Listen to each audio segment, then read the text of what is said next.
तरुणाईच्या गळ्यातील ताईत असलेला गायक अरिजित सिंह यानं एक अत्यंत धक्कादायक आणि चाहत्यांना भावुक करणारा निर्णय घेतलाय।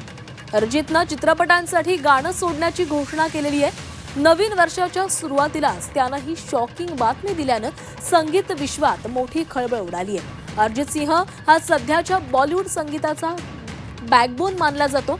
त्याने केवळ हिंदीच नाही तर बंगाली, मराठी, तमिळ आणि इतर अनेक भाषांमध्ये 300हून अधिक चित्रपटांसाठी गाणी गायलेली आहेत। चित्रपटातून निवृत्ती घेत असली तरी अरिजित स्वतंत्र संगीत आणि लाईव्ह कॉन्सर्टच्या माध्यमातून चाहत्यांशी जोडलेला राहणार असल्याचे संकेत मिळत आहेत। अरिजितनं आपल्या सोशल मीडिया हँडलवर एक भावनिक संदेश शेअर केला आहे। तर काय अरिजितनं भावनिक संदेश दिलेला आहे पाहूयात। नमस्ते, सर्वांना नवीन वर्षाच्या शुभेच्छा।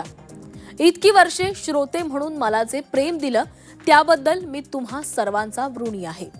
मला हे सांगताना आनंद होतोय की आता मी इथून पुढे प्लेबॅक सिंगर म्हणून कोणतंही नवीन काम घेणार नाहीये। मी हा प्रवास इथेच थांबवत आहे। हा प्रवास अत्यंत सुंदर होता।